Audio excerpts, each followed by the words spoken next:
ஏசாயா 51:11 எடுத்துக்கொண்டு வாசிப்போம். அப்படியே கர்த்தரால் மீட்கப்பட்டவர்கள் ஆனந்த களிப்புடன் பாடி சீயோனுக்கு திரும்பி வருவார்கள். நித்திய மகிழ்ச்சி அவர்கள் தலையின் மேல் இருக்கும். சந்தோஷமும் மகிழ்ச்சியும் அடைவார்கள். சஞ்சலமும் கவிப்பும் ஓடிப்போம். விசுவாச அறிக்கையாக வாசிப்போம்.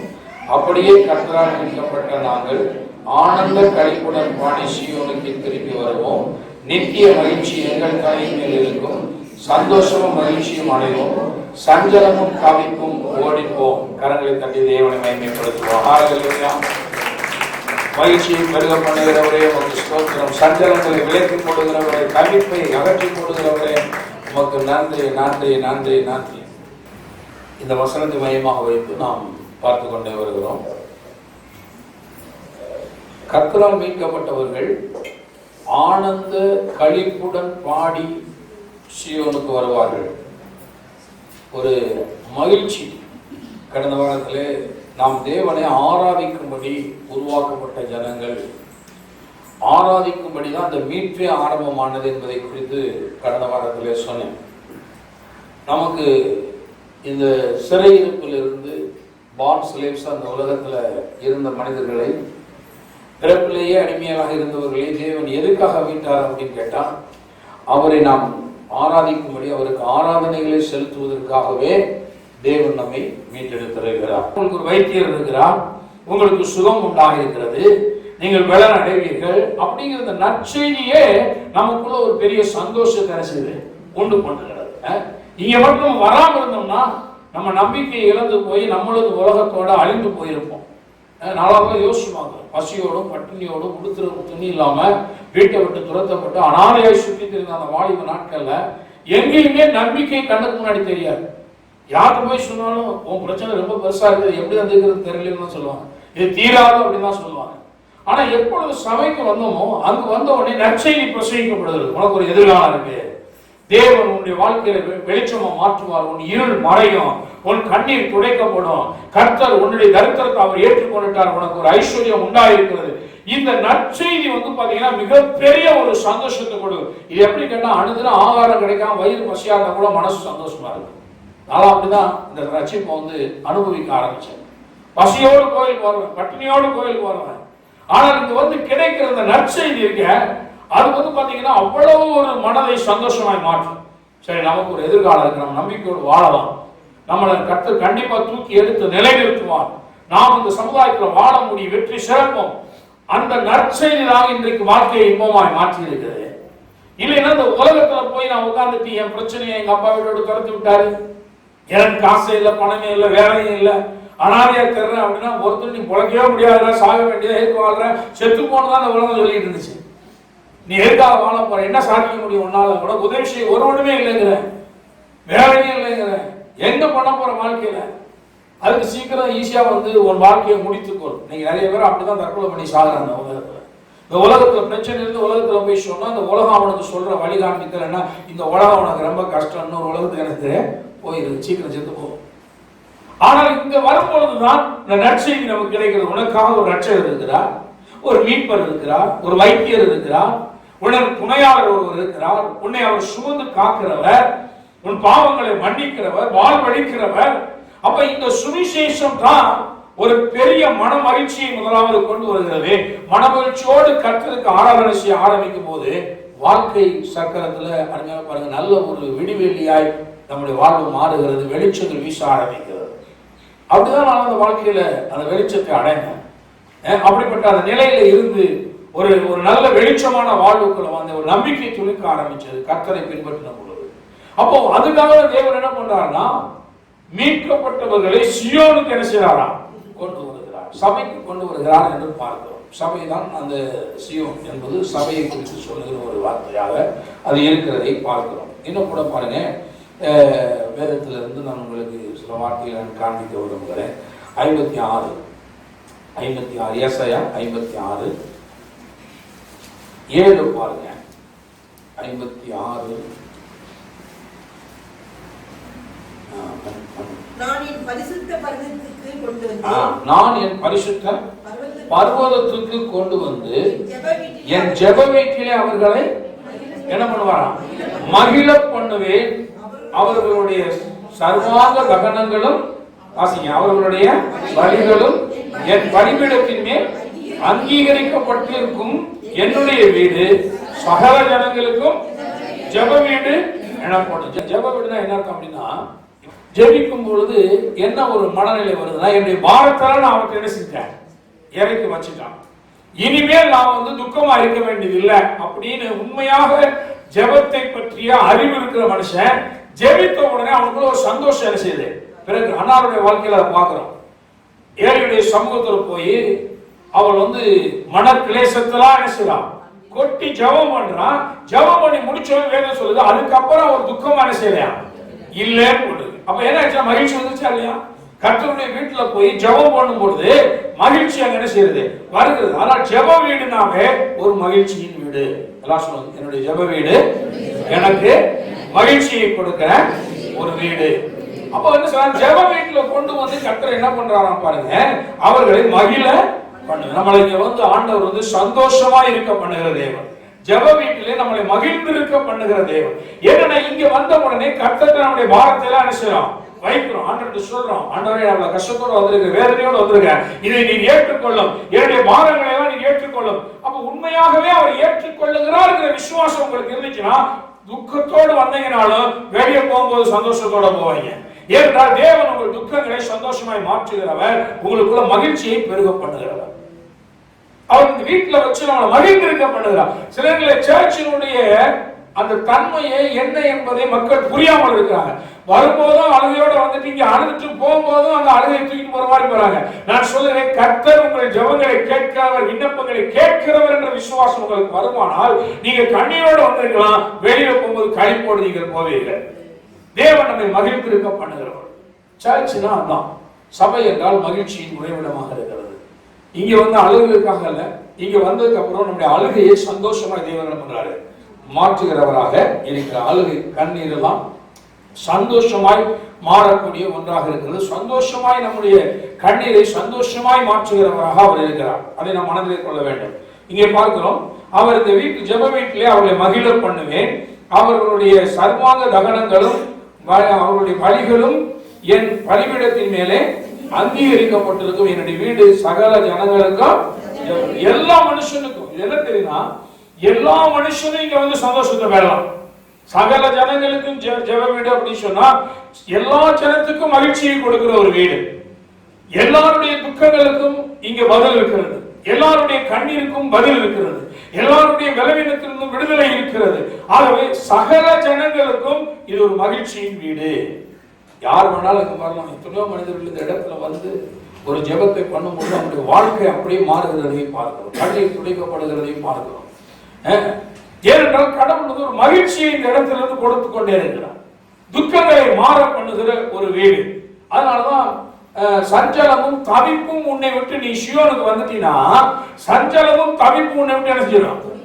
சபை தவித்துட்டு இருக்கிறாங்க கிடையாதுங்க, சஞ்சலத்தோடு இருக்கிற கிடையாது. நீங்க வரும்போது சஞ்சலத்தோடையும் தவிப்போடும் வரலாம். ஆனா உள்ள வந்த உடனே சஞ்சலமும் தவிப்பும் உங்களை விட்டு ஓடி போயிடும், மகிழ்ச்சி உங்கள் தலையின் மேல என்ன செய்யணும், வந்துவிடும்.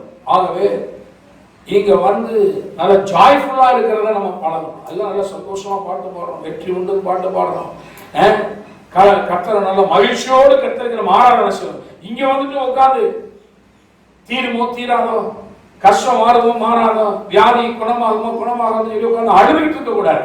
இங்க வந்தாச்சுன்னா வந்தவன என்ன பண்ணணும், மகிழ்ச்சியோட தேவனை ஆராதிக்கணும், சந்தோஷப்படணும். சந்தோஷப்படுறதுக்காகவே இங்க வர்றோம். இங்க வர்றது எதுக்காக, சந்தோஷப்படுறதுக்காக. அப்ப அந்த என்ன இருக்கணும், நான் மகிழ்ச்சியோட தேவனை ஆராதிச்சேன்னா என் தலை மேல தேவனுடைய அந்த தெய்வீக மகிழ்ச்சி இறங்கும் பொழுது என் வாழ்க்கையில் இருக்கிற சஞ்சலங்கள் என்னை விட்டு என்ன செய்யும், வெளியே ஓட ஆரம்பிக்கும். இங்க நாம் எல்லாரும் மகிழ்ந்திருக்கும் பொழுது நாம கடப்பட்டு அழுதுட்டு இருக்க போறேன் அப்படின்னு ஓரத்தில் உட்காந்து அழுதுட்டே இருக்கிறது அல்ல. நான் ஆரம்பத்தில் ஒரு லேமன் அப்படிங்கிற ஒரு சபைக்கு போனேன். ரட்சிப்பை தேடி அழைஞ்சிட்டு இருக்கும்போது தெரியாம அந்த சபைக்குள்ள போயிட்டேன். ஒரு சபை இருந்துச்சு, ஏதோ மீட்டிங் நடந்துட்டு உள்ள போயிட்டேன். அது போனது காரணம், நான் டிரான்ஸ்போர்ட் வந்துட்டு இருந்தேன். எங்கள் மேனேஜருடைய வண்டி நின்றுட்டு இருந்துச்சு வெளியே. சரி, நம்ம மேனேஜர் இங்கே வந்திருக்காரு அப்படின்னு சொல்லிட்டு என்ன பார்ப்போம் அப்படின்னு சொல்லிட்டு உள்ள போயிட்டேன். அங்கே போனால் எல்லாரும் உட்காந்து அழுதுட்டு இருக்காங்க. அழுகையெல்லாம் சாவு வீட்டுல கூட ஒரு கோஷ்டி அழுது ஒரு கோஷ்டி கதை பேசிட்டு இருக்குங்க. அந்த அவ்வளவு பேர் ஆண் பெண் எல்லாரும் அழுகுறாங்க. நம்ம எல்லாம் உட்காந்து, நான் ஒரு நாள் தலையை வந்துட்டு எல்லாம் முக்கால் போட்டு கீழே குளிச்சுக்கிட்டு தரையில உட்காந்துக்கிட்டு முறுமுறுத்து அழுது அப்படியே பயங்கரமா அழுகுறாங்க. அழுவரே போய் சிலுவையில் அடிச்சுட்டுமே, சிலுவையில் அடிச்சுட்டுமே, நான் பெரியம்மாவின்னு சொல்லி பாவங்களை சொல்லி சொல்லி சொல்லி சொல்லி அழுகிறாங்க. என்னன்னா அந்த சமையல அதான் போதனை. ஏன்னா பாவங்களை மறைக்கிறவன் வாழ்வடைய மாட்டான், அறிக்கை செய்து விட்டு விடுகிறவன் அந்த நம்பிக்கை கிடையாது. இறக்கம் பெறுவான் நம்பிக்கை கிடையாது. அறிக்கையிட்டே இருக்கணும், அவ்வளவுதான். சாகிற வரைக்கும் ஒவ்வொரு ரிட்ரீட்லையும் ஒவ்வொரு ஸ்பெஷல் டே மீட்டிங்ஸ்லையும் உட்காந்து அழுதுகிட்டே இருக்கணும், பாவத்தை அறிக்கை பண்ணிட்டே இருக்கணும். அந்த இறக்கம் பெறுவான்ங்கிற அந்த வசனத்துல நம்பிக்கிறோம். ஒரே வசனத்துல பாருங்க, பாதி மேல நம்பிக்கை வைக்கிறாங்க. பாவங்களை மறைக்கிறோம் வாழ்வுடைய மாட்டோம், அறிக்கை பண்ணணும் அறிக்கை பண்ணணும் அறிக்கை பண்ணணும். அதனால தினமும் அறிக்கை பண்ணிட்டே இருப்பாங்க. நான் சின்ன வயசுல அந்த பாவம் செஞ்சுட்டு இந்த பாவம் செஞ்சதையே சொல்லிட்டுவாங்க. ஆண்டவர் சொல்றாரு, உன் பாவங்களை கிழக்குக்கு மேற்கு எவ்வளவு தூரம் அவ்வளவு தூரம் விளக்கிட்டேன்பா, உன் பாவங்களை நான் இனிமேல் நினைப்பதில்லைங்கிறாங்க. இவர் மறக்காம ஆண்டவர் ஞாபகப்படுத்திட்டே இருப்பாங்க. அவர் மறந்தாலும் நாங்க விட மாட்டோம். நான் ஆண்டவரே இந்த வயசுல இந்த பாவம் அந்த பாவம் இப்படியே உட்காந்து மணிக்கணக்கு அழுகுறாங்க. அப்புறம் எனக்கும் அழுக சொல்லி கொடுத்தாங்க, எப்படி அழுகணும். நான் கொஞ்ச நாள் தான் போய் பார்த்தேன், அப்புறம் சரிப்படலை, நமக்கு ஒத்துவர விட்டா போகுதுன்னு ஓடி வந்துச்சு. அது பெரிய கதை. அதுக்கப்புறம் நல்ல சபைக்கு தேவனை வழி நடத்தினா தப்பிச்சிட்டேன். நல்ல வேலை அங்கிருந்து ஒரு கொஞ்ச நாளைக்குள்ள ஒரு சில மாதங்கள்ல அங்கிருந்து எஸ்கேப் ஆகிட்டேன். வெளியே வந்து அப்புறம் ஆவிக்குரிய உலகத்தை அறிந்து கொண்டு இருக்கும்போது எனக்கு மற்ற சபையெல்லாம் உட்காந்து போனோன்னே பார்ப்பேன், இங்கே எத்தனை பேர் அழுகிறான்னு பார்ப்பேன். இங்கே எல்லாம் கை கட்டிட்டு இருப்பான், எல்லாம் சிரிச்சிட்டு இருப்பான். ஏன்னா அந்த கோயில விழுந்து அழுதுட்டு இருந்தாங்க, எல்லாம் சிரிச்சிட்டு இருக்காங்க.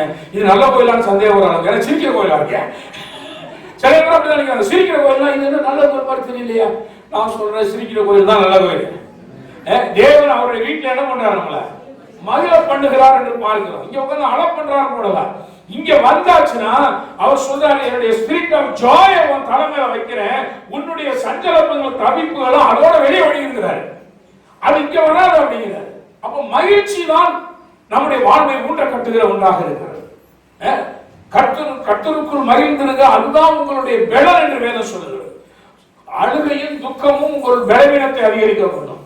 மகிழ்ச்சி தான் உங்கள் பலனை கூட்டும். எது உங்களுக்கு தேவை? மகிழ்ச்சி தான் தேவை. உட்காந்து அழுதுட்டு இருந்தீங்கன்னா அழுது அழுது அழுது இருக்கிற பலனெல்லாம் போயிருங்க. அது இன்னும் கொஞ்சம் உங்களை பலவீனமாக்கிடும். நீங்க சந்தோஷப்பட்டீங்கன்னா கர்த்தருக்குள் மகிழ்ந்து களி கூறும் பொழுது அதுதான் உங்கள் பலன் என்று வேதம் சொல்லுகிறது. அப்ப நம்முடைய பலன் இன்க்ரீஸ் ஆகணும்னா நம்ம நல்ல கையை தட்டி நல்ல ஜாலியா தேவனை ஆராதிச்சு கர்த்தருக்குள்ள என்ன செய்யணும்? சந்தோஷப்படணும். பலவீனங்களையும் வியாதிகளையும் வாழ்க்கையில் இருக்கிற பிரச்சனைகளையும் நினைச்சு நீங்க உட்கார்ந்து அழுதுகிட்டு இருந்தீங்கன்னா கூட கொஞ்சம் பலவீனமா தான் போயிருவீங்க. பலன் அடைய வேண்டுமானால் மகிழ்ந்து இருக்க வேண்டும். அதுதான் அவர் சொல்றாரு, உனக்கு வீட்டுல சிரிக்க முடியாது இங்க வா அப்படிங்கிறாரு. இங்கேயும் வந்து நீங்க அழுகிறீங்கன்னா அது மாதிரி ஒரு கொடூரம் வேற எதுவுமே கிடையாது. நான் சொல்றேன், இந்த இடம் மகிழ பண்ணுகிற ஒரு இடம், ஒரு ஸ்பிரிட் ஆஃப் ஜாய் இந்த இடத்துல இருக்கு. தேவனுடைய ஒரு சந்தோஷத்தின் ஆவியானவருக்கு இருக்கிறார். அவர் நம்மை மகிழ்ந்து இருக்க பண்ணுகிறவர். அவர் தேவனுடைய ராஜ்யமே வந்து பாருங்க, புசிப்பும் குடிப்பும் அல்ல, அது நீதியும் சமாதானமும் பரிசுத்தாவினால் உண்டாகிற சந்தோஷமா இருக்கிறது என்று பாருங்க. கிங்டம் ஆஃப் காட்னாவே வந்து பரிசுத்த ஆவியினால் வரக்கூடிய சந்தோஷம், ஒரு ஆகாரத்தினால் அல்ல, புசிப்பும் குடிப்பினால வரக்கூடியது அல்ல, பரிசுத்த ஆவியினால் வருகிற சந்தோஷம். அவர் சொல்றாரு, என்னுடைய பரிசுத்த பர்வதத்துக்கு கொண்டு வந்து, பர்வதம் அப்படின்னு சொன்னா வந்து பாருங்க, கிங்டம் ஆஃப் காட், கிங்டம் ராஜாங்கம் அரசாங்கம் என்ற அர்த்தம். அவர் சொல்றாரு, என்னுடைய ராஜ்யத்துக்குள்ள உன்னை கொண்டு வரேன் அப்படிங்கிறார். என்னுடைய அரசாங்கத்தின் கீழ் வர்ற அப்படிங்கிறார். பாருங்க, நம்ம வந்து இன்னைக்கு இந்தியன் கவர்மெண்ட் கீழே இருந்தாலும் ஒரு மாம்சத்தின்படி ஒரு இந்திய அரசாங்கம் தமிழக அரசாங்கத்தின் கீழே நம்ம வாழ்ந்துட்டு இருந்தாலும் நம்ம வந்து ரட்சிப்பின் அடிப்படையில் வரும் பொழுது பிசாசின் அரசாங்கத்திலிருந்து வேறு விரிக்கப்பட்டு தேவனுடைய ராஜாங்கத்தின் கீழாக நம்ம என்ன செய்யலாம்? வருகிறோம். அதான் வேதம் சொல்ல, இருளின் அதிகாரத்திலிருந்து நீங்கள் விடுதலை ஆக்கப்பட்டு அன்பின் குமாரனுடைய ராஜ்யத்தின் கீழாக உங்களை உட்படுத்தினவருமாகிய பிதாவாகிய தேவன். ஒரு டார்க்னஸ் கிங்டத்தில் இருந்து, அந்த இருளின் அரசாங்கத்திலிருந்து ஒரு ஒளியின் ராஜ்யத்தின் கீழாக நாம் வந்திருக்கிறோம் என்று கொலோசியர் 1:13 சொல்லுகிறது. அங்கிருந்து தேவன் இங்கே கொண்டு வந்தார். நமக்கு பிதாவாகிய தேவன் ஒரு நியூ கிங்டத்தின் கீழே உங்களை வைக்கிறேங்கிறார்.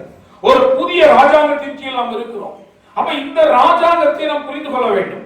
பாருங்க, இந்த ராஜாங்கத்தின் கீழே இருந்தோம்னா இங்க சில ப்ரொவிஷன்ஸ் நமக்கு இருக்கு, சில காரியங்கள் நமக்கு இந்த ராஜ்யத்தின் கீழாக கொடுக்கப்பட்டிருக்கிறது. அதனாலதான் வேதம் சொல்லுகிறது, மத்தேயு சுவிசேஷம் 6 அதிகாரத்தை சொல்லும் பொழுது, முதலாவது தேவனுடைய ராஜ்யத்தையும் அவருடைய நீதியையும் தேடுங்கள். கிங்டம் ஆஃப் காட் நீ தேடு, தேவனுடைய ராஜாங்கத்தை தேடு. அந்த ராஜாங்கத்தினுடைய பிரதிநிதியாய் மாற நீ என்ன பண்ணணும் பாரு. அந்த ராஜ்யத்தினுடைய ஒரு அவயவமாக, ஒரு அங்கமாக, ஒரு மெம்பரா நீ மாறிட்டேன்னா, இப்ப இந்த அரசாங்கத்தினுடைய அந்த ராஜ்யத்தின் கீழே வைக்கப்பட்டிருக்கிற அநேக காரியங்கள் உனக்கு சொந்தமாக மாறுகிறது. எண்ணத்தை உண்போம், எண்ணத்தை குடிப்போம், எண்ணத்தை புசிப்போம் என்று கவலைப்பட்டு இருக்கிற மனுஷனை பார்த்தா சொல்றாரு, இவைகள்லாம் உங்களுக்கு வேண்டியவைகள் என்று பரமபிதாவானவர் அறிந்திருக்கிறார். முதலாவது தேவனுடைய ராஜ்யத்தையும் நீதியையும் கிங்டம் கீழே வந்துட்டான் பாரு. வெளியிலே இருந்துட்டு என் கவலை தீருமா, என் கண்ணீர் தீருமா, என் பசி போகுமா, என் வியாதி சுகமாகுமா அப்படின்னு இருளின் அதிகாரத்துக்குள்ளே இருந்துட்டு ஒரு மனுஷன் கேட்டுட்டு காமிச்சுங்க. ஆண்டு சொல்றாரு, முதல்ல உள்ளவா வருத்தப்பட்டு மானசுவத்தில் என்னிடத்துல வாங்க, இந்த ராஜாங்கத்தின் கீழே வாங்க, இந்த ரட்சிப்புக்குள்ள வாங்க, இங்க உள்ள வாங்க. இங்க வந்தாச்சுன்னா இந்த கவர்மெண்ட் உன்னை பசி இல்லாம பாதுகாப்புங்கிறாரு, உனக்கு நல்ல உடுக்க வஸ்திரம் கொடுக்கும், தங்க உறைவிடத்தை கொடுக்கும் சொல்றாரு. இந்த ராஜாங்கத்தின் கீழே சகல விதமான காரியங்களும் உனக்கு ஆயத்தப்படுத்தப்பட்டிருக்க. வேதம் சொல்லுது, கர்த்தர் தன்னிடத்தில் அன்பு கூறுவதற்காக ஆயத்தப்படுத்தினதை கண் காணவில்லை, காது கேட்கவில்லை, இருதயத்தில் தோன்றவும் இல்லை என்று வேதத்திலே பார்க்கிறோம். எல்லாமே இங்க ப்ரொவைட் பண்ணப்பட்டிருக்கிறது, எல்லாமே இங்க ரெடியா இருக்கு. நீங்க எதிர்பார்த்திருக்கிற அத்தனை காரியங்களும் தேவனுடைய ராஜ்யத்தின் கீழாக இருக்கிறது. பாருங்க, நீங்க உதாரணம் சொல்ல போனா, ஒரு நீங்க தமிழ்நாடு கவர்மெண்ட், இந்தியன் கவர்மெண்ட் கீழே இருக்கீங்க, தமிழ்நாடு கவர்மெண்ட் கீழே இருக்கீங்க அப்படின்னா, இந்த கவர்மெண்ட் வந்து உங்களை பாதுகாக்க வேண்டிய மிகப்பெரிய ஒரு பொறுப்பு இந்த கவர்மெண்ட்டுக்கு இருக்கு. பசியினால் நீங்க செத்துறக்கூடாது, அதுதான் ரேஷன் கொடுக்குறான், அரிசி கொடுக்குறாங்களே. வஸ்திரம் இல்லாம தெரிஞ்சிடக்கூடாது, அதுதான் உங்களுக்கு கூட கொடுக்குறாங்க. பொங்கலுக்கு என்ன செய்றாங்க, வேஸ்டிஷர்ல கொடுக்குறாங்க இல்லையா. காசு இல்லாம நீங்க அலைஞ்சிடக்கூடாது, பொங்கல் பரிசு வேற கொடுக்குறாங்க. இதெல்லாம் என்னன்னா, ஒரு கவர்மெண்டின் கீழே நீங்க இருக்கிறதுனால குடி தண்ணி கொடுக்கணும். நமக்கு தண்ணி எல்லாம் அரசாங்கம் கொடுத்தாகணும். ஒரு குடிமகனுக்கு வந்து அதை ப்ரொவைட் பண்ணணும். அதனால வாட்டர் டேங்க் அங்கங்க கட்டி தருவான். தண்ணிக்கு வரி வசூல் பண்றது அது ரெண்டாவது. ஆனா அது கொடுக்கணுங்கிறது அரசாங்கத்தினுடைய ஒரு காரியம். ஒரு குடிமகனா இந்த தேசத்துல இருந்தா அரசாங்கம் சில காரியங்களை நமக்கு மருத்துவ உதவி செய்யணும். இலவச ஆஸ்பத்திரி கட்டி வச்சிருக்கிறான் இல்லையா, நம்ம மருத்துவம் பண்ண முடியாம செத்துடக்கூடாது.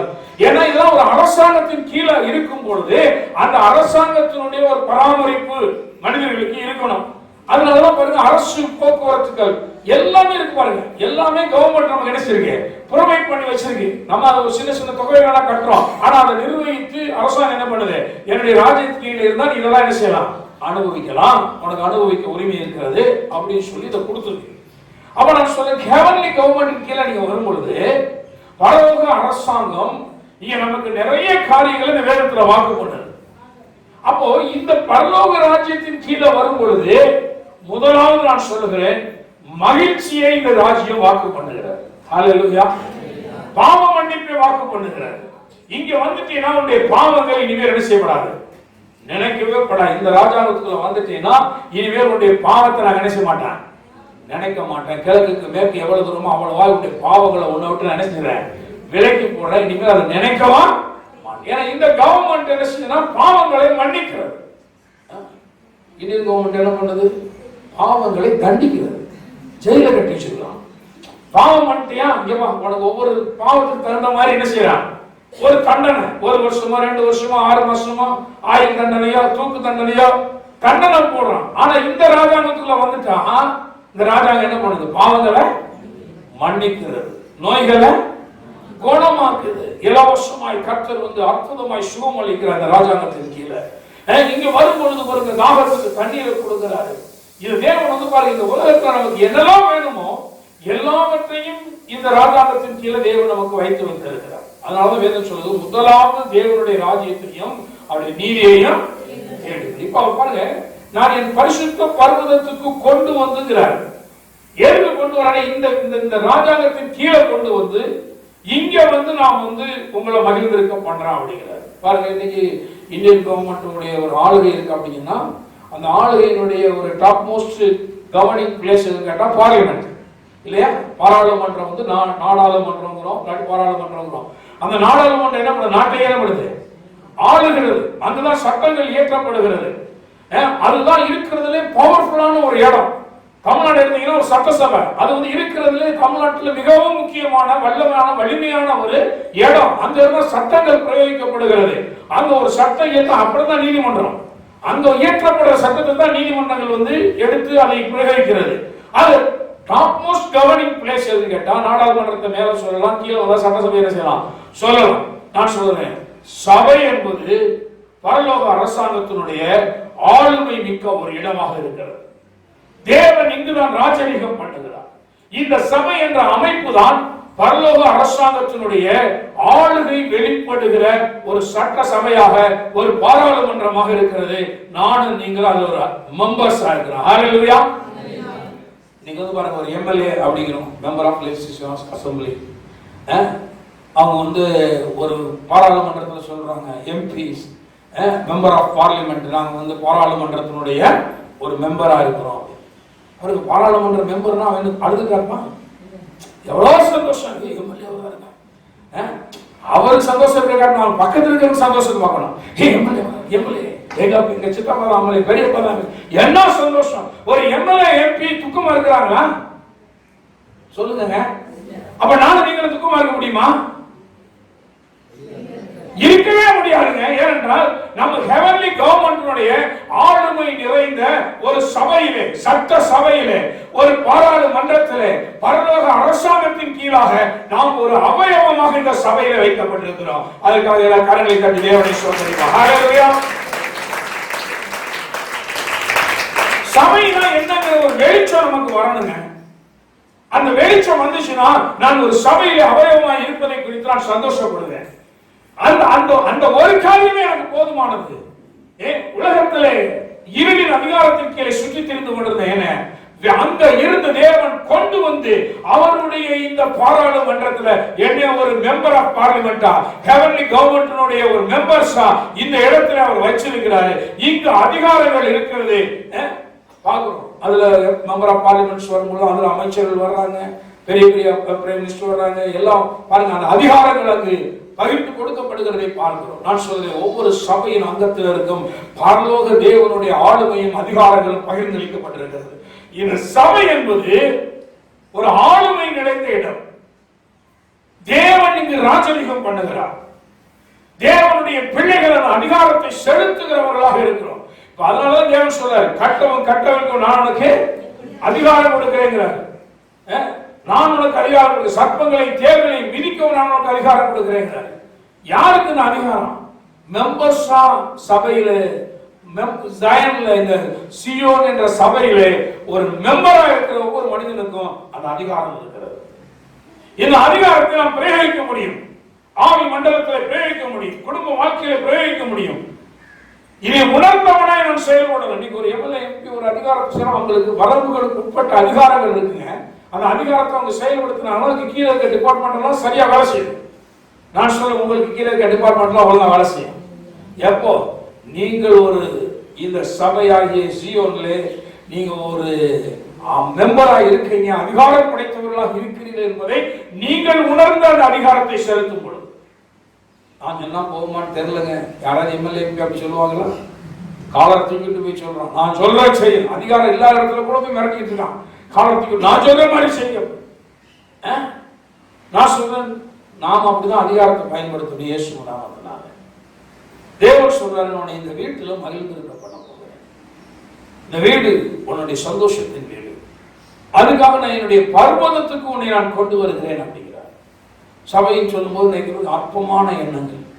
நான் சொல்றேன், ஒரு சபையில தேவன் என்னை கொண்டு வந்து வைத்திருக்கிறார், அதை ஒரு ஊழியக்காரனா வைத்திருக்கிறார் அப்படின்னா பெருமைப்படணுங்க, ரொம்ப சந்தோஷப்படணும். இந்த உலகத்துல நான் ஒரு மெம்பரா இருக்கிறேன், இந்த சபையில அவயவமா இருக்கிறேன் என்றால் நான் சந்தோஷம். என்ற பரலோக அரசாங்கத்தினுடைய ஆளுமை நிறைந்த ஒரு இடம் இந்த இடம். அப்ப அந்த ஆளுமை நிறைந்த இடத்திலே அதிகாரம் உள்ளவனாக தேவன் என்ன பண்ணுகிறாங்க, ஏற்படுத்தி வைத்திருக்கிறார். பிடுங்கவும் இடிக்கவும் அழிக்கவும் கவிழ்க்கவும் கட்டவும் நாட்டவும் இன்றைய தினம் ஜாதிகளின் மேல் ராஜ்யங்களின் மேல் நான் உன்னை ஏற்படுத்தினேன் அப்படிங்கிற. அப்ப நம்ம பொசிஷனே தெரியாம பிரச்சனை தீரவே தீராது போல, கஷ்டம் மாறவே மாறாது போல அப்படின்னு உட்கார்ந்து அழுதுகிட்டு இருந்தா என்ன பண்றது? சில நினைக்கிறாங்கன்னா நான் அழுதுகிட்டே இருப்பேன், கர்த்தர் கண்ணீர் யாவையும் துடைப்பாருங்கிற மாதிரி ஒரு 10 கையில கட்சி போச்சுக்கிட்டு ஒரு தொடங்கிட்டு ஒரு தொட நான் அழுதுகிட்டே இருக்கேன், அவர்கிட்டயே மாற்றி மாற்றி தொடச்சுக்கிட்டே இருப்பார் போல அப்படின்னு நினைச்சிட்டு இருக்காங்க. ஏன்னா கண்ணீர் யாவையும் துடைப்பாரா? நீங்க அழுதுகிட்டே இருப்பீங்க, துடைப்பாரா அர்த்தம் இல்லை. உங்கள் கண்ணீர் இருந்து கண்ணீர் வராது. உங்களுடைய துக்கம் சந்தோஷமான விஷயம் மாறும். கண்ணீர் துடைப்பாருன்னே கட்சி போச்சுட்டு இருக்காரு நினைக்கிறாங்க நிறைய பேர். நம்ம நல்லா அழுகிறதுக்கு ரெடியா வர்றது, அந்த அழுகு கடவுள் துடைக்கிறாரு பாவம். அப்படி இல்லை. அவர் துடைப்பார் சொன்னால் உன் கண்ணில் இனிமேல் கண்ணீர் என்ன செய்யாது? வராதுங்க. கண்ணீர் வராமல் துடைக்கிற தேவன், அந்த துக்கத்தை சந்தோஷமாய் மாற்றுகிறவர் அவர்தான் கர்த்தர். அப்ப சபையினுடைய மேன்மையை நாம் உணரும் பொழுது நிச்சயமாகவே நம்மை தேவன் இந்த வீட்டிலே மகிழ்ந்திருக்க பண்ணுவார். நாம் களி கூறுகிற மக்களாக நாம் இருப்போம். கர்த்தருடைய சந்தோஷம் இந்த இடத்துல நமக்கு உண்டு என்பதை மனதில் வைத்துக் கொள்ளுங்கள். ஆகவே என் பரிசுத்த பருவத்துக்கு கொண்டு வந்து என் ஜெப வீட்டிலே அவர்களை மகிழ பண்ணுவேங்கிறார். யாரை கொண்டு வர்றார்? இப்ப கவனிங்க, 3ஆம் வசனம். கர்த்தரை சேர்ந்த அந்நிய புத்திரன் கர்த்தர் என்னை தம்முடைய ஜனத்தை விட்டு முற்றிலும் பிரித்து போடுவார் என்று சொல்லானாக. அன்னகனும் இதோ நான் பட்டமரம் என்று சொல்லானாக.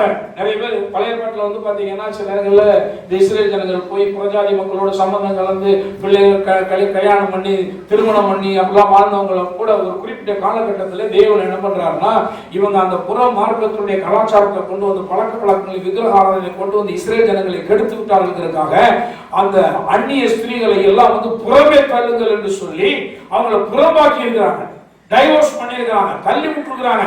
இப்படி எல்லாம் நடந்திருக்கிறது. அதனால இஸ்ரவேல் ஜனங்களோடு மற்ற ஜனங்கள் சேர முடியாத நிலைகள் இருந்தது. அது பழைய ஏற்பாடு. இப்ப இந்த ஏசாயால வந்து பாத்தீங்கன்னா புதிய ஏற்பாட்டை பற்றி வேதம் பேசுறது, கல்வாரிக்கு அப்புறமாக நடக்கிற காரியங்களை பற்றி பேசும்பொழுது அவர் சொல்றாரு, அன்னகர் கர்த்தரை சேர்ந்த அந்நிய புத்திரன், கர்த்தரை நான் தேடி வந்திருக்கிற, கர்த்தரை சார்ந்து கொண்டிருக்கிற அந்நிய புத்திரன் என்னை தம்முடைய ஜனத்தை விட்டு முற்றிலும் பிரித்து போடுவார் என்று சொல்லானாங்க. அப்படி நீ சொல்லாத அப்படிங்கிறார். உடனே நான் தள்ளி விடுவேன், நீ என்ன செய்யாத சொல்லாத, நான் தள்ளி விட மாட்டேன் அப்படிங்கிறாரு. அன்னகனும் இதோ நான் பட்டமரம் என்று சொல்லானாங்க. அன்னகன் பாருங்க, ஜென்ரல்ஸ்ல வந்து பாத்தீங்கன்னா அன்னகர்கள் இந்த உலகத்துல இருக்கிறத பாக்குறோம். கிறிஸ்துவின் அன்னகரானவர் உண்டு என்று பார்க்கிறோம். திருமணமாக கடவுளுக்காக மினிஸ்ட்ரி பண்றவங்களே அன்னகர்கள் என்று வேதம் சொல்லுது. இப்படி பல கேட்டகரிகள் வருது. அன்னகனும் தன்னை பட்டமரம் என்று, அதான் எனக்கு யாருமே இல்லைனா எனக்கு என்னை யாரும் சேர்த்துக்கொள்ள மாட்டாங்க, நான் தனிமைப்படுத்தி கற்றுக்கிட்டு அப்படின்னு சொல்லி பட்டமரம் என்று என்ன செய்யக்கூடாது, சொல்லக்கூடாது அப்படிங்கிற தேவன் பாருங்க, அந்நியனையும் அன்னகனையும் சேர்த்துக் கொள்ளுகிற கர்த்தராக இருக்கிறார். ஹல்லேலூயா. யாரையுமே அவர் புறமே தள்ளுகிறது. அதான் அவர் சொன்னாரு, என்னிடத்தில் வருகிற ஒருவனை நான் புறமே என்ன செய்ய மாட்டேன், தள்ளி விட மாட்டேன் அப்படிங்கிறார். என்னிடத்துல வந்தீங்கன்னா நான் உன்னை தள்ள மாட்டேன், எல்லாரையும் நான் சேர்த்துக் கொள்வேங்கிறார். அவர் சொல்லாங்க, அப்படி யாரும் சொல்லாதீங்க அப்படின்னு சொல்லிட்டு என் ஓய்வு நாட்களை ஆசிரித்து எனக்கு இஷ்டமானவர்களை தெரிந்து கொண்டு என் உடன்படிக்கையை பற்றி கொள்ளுகிற அன்னகர்களை குறித்து கர்த்தர் சொல்லுகிறது என்னவென்றால், அன்னகர்களை பற்றி சொல்றாரு. என்ன சொல்றாருன்னா, நான் அவர்களுக்கு என் ஆலயத்திலும் என் மதில்களுக்கும் குமாரருக்கும் குமாரத்தியலுக்கும் உரிய இடத்தையும் கீர்த்தியையும் பார்க்கிலும் உத்தம இடத்தையும் கீர்த்தியையும் கொடுப்பேன், என்றும் அழியாத நித்திய நாமத்தையும் அவர்களுக்கு. அண்ணனை பார்த்து சொல்றாரு, நான் வந்து தனிமைப்படுத்தப்பட்டோம், நான் ஒன்றிலே சேராதவன், என்னை யாரும் சேர்த்து கொள்ள மாட்டேங்கிறாங்க. நீங்க நிறைய நேரங்கள் பாத்தீங்கன்னா அந்த அந்த பாலியத்தை சார்ந்தவங்க வந்து அந்த மாதிரி கஷ்டப்படுறாங்க. அவங்கள ஆண்லையும் சேர்க்க முடியல, பெண்களையும் என்ன செய்ய முடியல, சேர்க்க முடியல. அல்லது நீங்க நிறைய நேரங்களில் தனிமைப்படுத்தப்பட்ட மனிதர்கள், எல்லாரும் கைவிடப்பட்டவர், அவங்களையும் அன்னகர்கள் வேதம் சொல்லுகிறது. அப்படிப்பட்ட தனிமரமாய் இருக்கிறாங்க. நான் பட்ட மரத்தை போல செழிப்பதற்கு வழியே இல்லை அப்படி சொல்ற மனுஷனை பார்த்து சொல்றாரு, நீ அப்படி என்ன செய்யாத சொல்லாத, நான் வந்து என்னுடைய குமாரருக்கும் என் குமாரத்தியலுக்கும் என்னுடைய ஆலயத்திலையும் என்னுடைய அரண்களுக்குள்ளேயும் மதில்களுக்குள்ளேயும் உரிய அந்த இடத்தை பார்க்கிறோம் உத்தம, அந்த இடத்தையும் கீர்த்தியையும் பார்க்கிறோம், உத்தம இடத்தையும் கீர்த்தியையும் என்ன செய்வேன் உனக்கு கொடுப்பேன். எவ்வளவு ஸ்ட்ராங்கா சொல்ல, என்னுடைய குமாரர் என்ன சொல்ல வர்றாரு, இஸ்ரவேல் ஜனங்களை சொல்றாரு, இஸ்ரவேல் ஜனங்களுக்கு உரிய அந்த ஆலயத்தில் அவருடைய அந்த அரண்களுக்குள்ளே மதில்களுக்குள்ளே இருக்கக்கூடிய அந்த உத்தம இடத்தையும் கீர்த்தியையும் பார்க்கிறோம். அந்நியனாய் இருந்து பட்டமரத்தை போல் எண்ணப்படுகிற ஒரு மனிதன் தேவனுடைய ராஜ்யத்துக்குள்ளே வருவானே ஆனால் தேவன் சொல்றாரு, நான் இங்க வந்து என்னுடைய குமாரருக்கும் குமாரத்திகளுக்கும் என் ஆலயத்துக்குள்ளும் மதில்களுக்குள்ளும் இருக்கிற அந்த இடத்தை பார்க்கிறோம், மேன்மையான உத்தமமான இடத்தையும் கீர்த்தியையும் நான் உனக்கு தருவேன். ஹல்லேலூயா. கர்த்தருடைய ராஜ்யத்துக்குள்ள வரும்பொழுது வந்து பாருங்க, தேவன் நமக்கு உத்தமமான ஆசீர்வாதங்களை வைத்து வைத்திருக்கிறார். உத்தம ஆசீர்வாதங்களையும் கீர்த்தியையும் வைத்திருக்கிறார். பழைய பாட்டு இஸ்ரவேல் ஜனங்களை காட்டிலும் நாம் மேன்மையான ஜனங்களாக நாம் இருக்கிறோம்.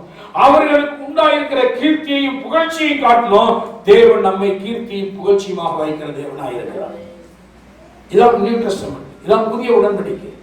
அவர் சொல்றார், சொல்லிட்டு பாருங்க, நான் 6ஆம் வசனம், கர்த்தரை சேவிக்கவும் கர்த்தருடைய நாமத்தை நேசிக்கவும் அவருக்கு ஊழியக்காரராக இருக்கவும் அவரை சேர்ந்து ஓய்வு நாளை பரிசுத்த குலைச்சல் ஆக்காதபடி ஆசரித்து என் உடன்படிக்கையை பற்றி கொண்டிருக்கிற அந்நிய புத்திரர் அனைவரையும் நான் என் பரிசுத்த பர்வதத்துக்கு கொண்டு வந்து, யாரை கொண்டு வர்றாருன்னா கர்த்தரை சேவிக்கிறதுக்காக, கர்த்தருடைய நாமத்தை நேசிக்கிறதுக்காக, அவருடைய ஊழியக்காரராக இருப்பதற்காகவும் அவரை சேர்ந்து ஓய்வு நாளை பரிசுத்த குலைச்சலாக அவரை ஆசரித்து என் உடன்படிக்கையை பற்றி கொண்டிருக்கிற அந்நிய புத்திரர் அனைவரையும், நம்ம எல்லாருக்கும் தான். அதனாலதான் இயேசு வந்து இந்த வசனத்தை தான் அந்த தேவாலயத்தில் போய் புறா வைக்கிறவர்களையும் வியாபாரக்காரர்களை துரத்தி அடிக்கும் போது அவரை சொல்றாரு, என் வீட்டை வியாபாரம் விழாக்காதிருங்கள், என்னுடைய வீடு எல்லா ஜனங்களுக்கும் ஜெப வீடு என்று எழுதப்பட்டிருக்கிறது, நீங்களும் அதை கல்லறையாக ஆக்கினீர்களே அப்படின்னு சொல்லி நம்மளை மட்டும் தான் அங்க பேசுறாரு. இது எல்லா ஜனங்களுக்குரிய ஜெப வீடு, இந்த வீடு கண்ணீரை துடைக்கிற வீடு, எல்லாருக்கும் சந்தோஷத்தை கொடுக்க வேண்டிய ஒரு இடம். நீங்கள் அந்த இடத்த வந்து கல்லர் போய் அரைச்சிருக்கீங்க, வியாபார ஸ்தலமா மாற்றி வியாபாரத்துல கள்ளத்தனம் பண்ணி சபையை என்னென்ன கோணத்துக்கு கொண்டு போயிட்டீங்க அப்படின்னு சொல்லிதான் ஒரு சவுக்கை உண்டு பண்ணி என்ன பண்றாரு, காசு காட்டை அந்த பலகைகளை கவிழ்த்து புறா வைக்கிறவர்கள் பார்த்து சொல்றாரு, எடுத்துட்டு போங்கிற ஆடு மாடுகள் எல்லாத்தையும் என்ன செய்யறாரு, துரத்தி அடிக்கிறாரு, எல்லாத்தையும் விரட்டி அடிச்சு அந்த ஸ்தலத்தை பரிசுத்தமாக்குகிறதை பார்க்கிறோம். எதுக்காக அப்படி பண்ணாரு அப்படின்னா, நம்மளை உள்ள கொண்டு போறதுக்காக அவங்க எல்லாம் வெளியே என்ன செய்யறாரு, துரத்துறாரு. நம்மளை உள்ள கொண்டு போறதுக்காக காசு விற்கிற, காசு மணி சேஞ்சர்ஸ், அந்த புறா வைக்கிறவன், மிருகஜீவங்களை வித்துட்டு இருந்தவன், கள்ளத்தனம் பண்ணிட்டு இருந்தவன் எல்லாம் அந்த ஆலயத்தை விட்டு என்ன பண்றாரு, புறம்பாக்கி யாரை உள்ள கொண்டு போறாரு, நம்மளை என்ன பண்றாரு, அந்நியராக இருக்கிற நம்மளை ஊழியம் செய்வதற்காக. அதான் நீங்க கர்த்தரை சேவிக்கவும் அவருக்கு ஊழியக்காரராக இருக்கவும். அவருக்கு ஊழியருக்கு பழைய பாட்டு நாட்களில் பாருங்க, லேவி கோத்திரம் மட்டும் தான் ஊழியம் பண்ண முடியும். 12 கோத்திரம் இருந்தா கூட வேற கோத்திரத்துக்காரங்க ஊழியம் செய்ய முடியாது, பண்ண முடியும். ஆனா இன்னைக்கு அந்நியர்களா இருக்கிற யார் வேணாலும் என்ன செய்யலாம், ஊழியம் முடியும். எல்லாரும் ஊழியம் செய்ய முடியும், யார் வேணாலும் ஊழியம் பண்ணலாம். அதனால பாருங்க, எல்லாருக்கும் அந்த வாய்ப்பை தேவன் வந்து கொடுத்துருக்கிறார். யார் வேணாலும் கர்த்தருக்கு என்ன செய்யலாம், ஊழியம் பண்ணலாம். கடவுள் சொல்றாரு, உன்னை என் வீட்டில் என்ன செய்வேன், நான் மகிழ்ந்திருக்க பண்ணுவேன். இது எல்லா ஜனங்களுக்கும் ஜெப வீடு எனப்படும். 18ஆம் வசனம், இஸ்ரவேலில் கருண்டவர்களை சேர்க்கிற கர்த்தராகிய ஆண்டவர் அவரிடத்திலே சேர்க்கப்பட்டவர்களை அல்லாமல் இன்னும் அவனிடத்திலே சேர்ப்பேன் என்கிறார். ஆண்டவர் சொல்றாரு, இதுவரைக்கும் ஜனங்களை சேர்த்திருக்கிறார். அவர் சொல்றாரு, இன்னமும் நான் என்ன செய்வேன், சேர்ப்பேன். கர்த்தர் நம்முடைய சபையில் இன்னும் அநேகரை சேர்ப்பார். ஆமென், ஹல்லேலூயா. இதுவரை சேர்த்தவர்களுக்காக ஸ்தோத்திரம். அவர் சொல்றார், இதுவரை நான் அவனிடத்திலே சேர்க்கப்பட்டவர்களே அல்லாமல் இன்னும் அவனிடத்திலே சேர்ப்பேன். இன்னும் நான் நிறைய பேரை கொண்டு வந்து சேர்க்க போறேன். ஆகவே இந்த வருஷத்துல கர்த்தர் நம்மளை மகிழ்ந்திருக்க பண்ணி, நம்முடைய வாழ்க்கையை செழிப்பாய் மாற்றி, சந்தோஷத்தால் இடை கட்டி, நம்மளை மட்டுமல்ல இன்னும் அநேக அந்நியராய் இருக்கிறவர்களை இந்த ஸ்தலத்துக்கு அவர் கொண்டு வர போறார். நான் அந்த கண்ணோட்டத்துல தான் பாக்குறேன். நம்ம நினைக்கலாம், இந்த உலகம் ரொம்ப சுவிசேஷமயமா, அதுக்கு ரொம்ப தடையா இருக்கு, முன்னாடி மாதிரிலாம் சுவிசேஷத்தை போய் சொல்ல முடியல, நிறைய எதிர்ப்புகள். நான் சொல்றேன், அது ஒரு பக்கம் இருக்கட்டும், தேவனுடைய கரம் ரட்சிக்க கூடாதபடிக்கு குறி போகவே இல்லை. அவர் சொல்றாரு, இப்ப நான் கிரியை செய்ய போறேன் அப்படிங்கிறார், என்னுடைய கரத்தை நான் நீட்ட போறேன் அப்படிங்கிறார். வாசிக்கலாம் பாருங்க, ஏசாயா 55ல, ஏசாயா 55:5 பாருங்க. இதோ நீ அறியாத ஜாதியை வரவழைப்பாய், உன்னை அறியாதிருந்த ஜாதி உன் தேவனாய் கர்த்தர் நிமித்தமும் இஸ்ரவேலுடைய பரிசுத்தர் நிமித்தமும் உன்னிடத்திற்கு ஓடி வரும், அவர் உன்னை மேன்மைப்படுத்தி இருக்கிறார். அந்த தேவன் ஒரு சபையை உருவாக்கி அல்லது ஒரு ஊழியரை உருவாக்கி அந்த ஒரு ஊர்ல ஒரு பட்டணத்துல அதை மேன்மைப்படுத்துறான். அந்த சபையை அவர் மேன்மைப்படுத்தி அந்த மேன்மைப்படுத்தி இன்னொரு மலையில் இருக்கிற ஒரு பட்டணமாக விளக்கு தண்ணி இருக்கிற விளக்காக மாறும் பொழுது இந்த உலகத்துல பிரச்சனைக்குள்ளே கிடக்கிற அநேக மனிதர்கள் நம்மை அறியாதவர்கள் கூட அவர் நம்மிடத்துல வரவழைக்கப்படுவார்கள். வேதம் சொல்லுகிறது, இதோ நீ அறியாதிருந்த ஜாதியை வரவழைப்பாய். நம்ம நினைக்கலாம், யார் வரப்போறா இந்த உலகத்துல? நான் சொல்றேன், நம்ம அறியாதவர்கள் எல்லாரும் வரப்போறாங்க. நிறைய பேர் கிறிஸ்தவங்கள் கேட்கிறாங்க, சபை ஆரம்பிச்சா அடுத்த சபையில இருந்து 4 பேர் எப்படி பிடிக்கலாம், அடுத்த சபையில் இருக்கிறவங்களை எப்படி போல நம்ம கொஞ்சம் பேர் இழுத்துட்டு போகலாம், இப்படிதான் நிறைய பேர் ஊழியம் பண்ணிட்டு இருக்கிறாங்க. நான் சொல்றேன், சுவிசேஷம் என்பதே அறியாத ஜாதிகளுக்கு அறிவிக்கப்பட்டு அவர்கள் அந்த நற்செய்தியை விசுவாசித்து தேவனுடைய ராஜ்யத்திற்கு வருவது. இதான் காஸ்பல் பவர். இந்த காஸ்பலுக்கு ஒரு பெரிய வலிமை இருக்குதுங்க. அதனால பவுல் சொல்றாரு, சிலுவையை குறித்து அன்றி வேற ஒன்றை குறித்து நான் பேசாதிருக்க தீர்மானித்திருக்கிறேன். இந்த சுவிசேஷத்துக்கு மிகப்பெரிய வலிமை இருக்கிறது. நம்ம நினைக்கிறோம்னா யாரு வருவா, யாரை போய் கூப்பிடுவது, எல்லாம் புறஜாதிகள் தான் வருவார்கள், அந்நியர்கள் வருவார்கள், தேவையோடு கஷ்டத்தோடு கட்டுண்டு கிடக்கிற மக்கள் வருவார்கள், கட்டுண்டவர்களை விடுதலையாக்குவதற்காக சபை. அதனால வேணும் சொல்லுது, இதோ நீ அறியாதிருந்த ஜாதியை வரவழைப்பார். இதோ அப்படின்னா behold, கண்ணை திறந்து பாரு சொல்றாரு. பாரு, நீ பாரு, நான் சொல்றேன், நீங்க பாருங்க, கண்டிப்பா வருவாங்க. ஆமென். கண்டிப்பா வருவாங்க சொல்றேன் இல்லையா? பாரு, நீ பாரு, கண்டிப்பா நடக்கும் பாரு அப்படி சொல்றோம். அப்படின்னா என்ன அர்த்தம்னா, அவங்களால அதை பார்க்க முடியல, நம்ம சொல்றோம் நீ பாரு, கண்டிப்பா என்ன செய்யும், நடக்கும் பாரு அப்படி சொல்றோம். சில சம்பவங்களை சொல்லும்போது நம்ம சொல்றோம் நீ கண்டிப்பா பாரு, நடக்கும் அப்படி சொல்றோம். அதுக்கும் சொல்லு வேதம், இதோ அப்படின்னா ஒரு ஆச்சரியக்குறியோடு சொல்லுது, கண்களை ஏறெடுத்து பாரு, கண்டிப்பாய் நீ அறியாத ஜாதியை என்ன செய்வாய், வரவழைப்பாய். சொல்லுங்க, அறியாத ஜாதிகளை இந்த சபை வரவழைக்கும். என்னை அறியாத இருந்த ஜாதி கர்த்தர் நிமித்தமும் இஸ்ரவேலின் பரிசுத்த நிமித்தமும் இந்த சபை நடத்திருக்கு ஓடி வரும். அவர் இந்த சபையை மேன்மைப்படுத்தி இருக்கிறார். ஹalleluya. Thank you Lord. நம்ம ஓடி ஓடி போய் கூட்டிட்டு வந்தாலும் ஒரு பக்கம் இருக்கட்டும், அது நம்முடைய பணி. தேவன் சொல்லியிருக்கிற உலகம் போய் சர்வ சிருஷ்டிக்கிற செய்ய சுவிசேஷத்தை சொல்லுங்க இருக்காரு. முடிஞ்ச அளவு சொல்லிட்டு இருக்கிறோம், அழைச்சிட்டு வரவங்க அழைச்சிட்டு வரோம். அது ஒரு விதமான காஸ்பல். இன்னொரு பக்கம் தேவன் சொல்றாரு, நான் உயர்த்தப்பட்டிருக்கும் போது எல்லாரும் என்னிடத்தில் என்ன செய்வேன். அவர் சொல்றாரு, இது என்னுடைய சால்வேஷனை பாருங்க, என்னை நீங்க உயர்த்துங்க, நான் உயர்த்தப்பட்டிருக்கும் போது எல்லாரும் என்ன செய்வேன். இதெல்லாம் பாருங்க ஒரு சுப்ரீம் பவர். தேவன் சொல்றாரு, இந்த சால்வேஷனை பாரு. இது கொஞ்சம் வித்தியாசம் வருது. நம்ம பொதுவாக நினைக்கிறோம் சபை அது மெல்ல மெல்ல தான் வளரும், இதெல்லாம் கெட்ட வார்த்தை. மெல்ல மெல்ல தான் ஜனங்கள் வருவோம். நம்ம நினைக்கிறோம்னா நேச்சுரலாக தானே பேசலாம், கொஞ்சம் கொஞ்சமாக வர்றாங்க, மெல்ல மெல்ல நடக்கும். பைபிள் எங்கேயாவது மெல்ல மெல்ல வருவாங்கன்னு போட்டுருக்கான். எப்படி வருவாங்க? ஆனால் நம்ம தப்பு தப்பாக தான் பேசுகிறோம். நம்ம என்ன சொல்கிறோம், மெல்ல மெல்ல தான் வருவாங்க, கொஞ்சம் கொஞ்சமாக தான் நடக்கும்.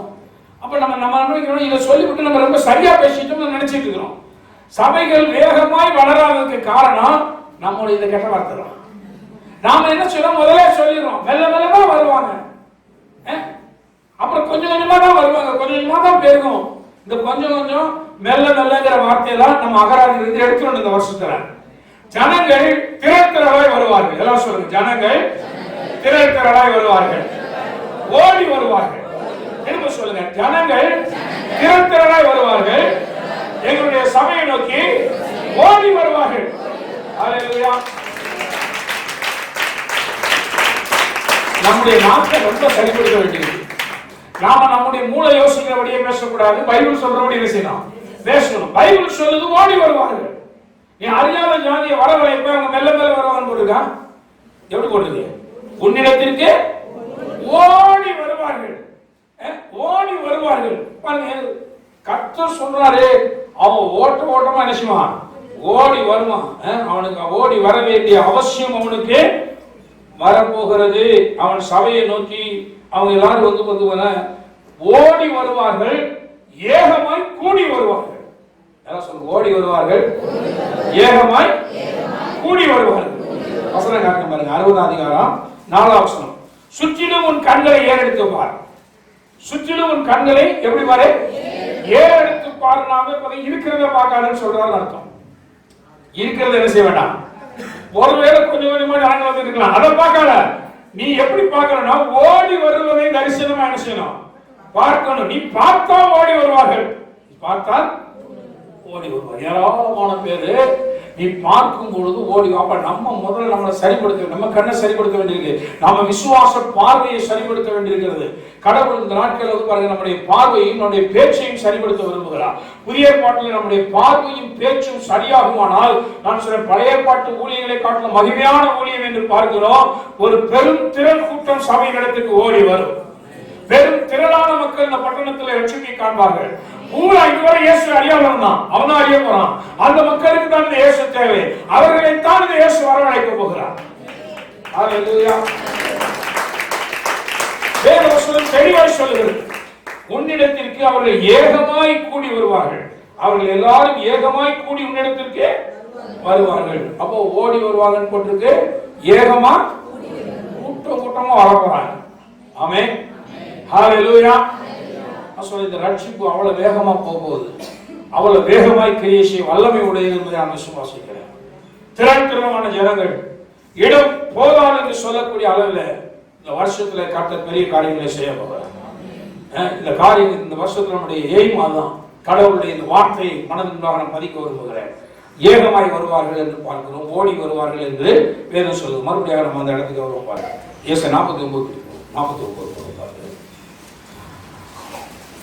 ஏசாயா 49 14.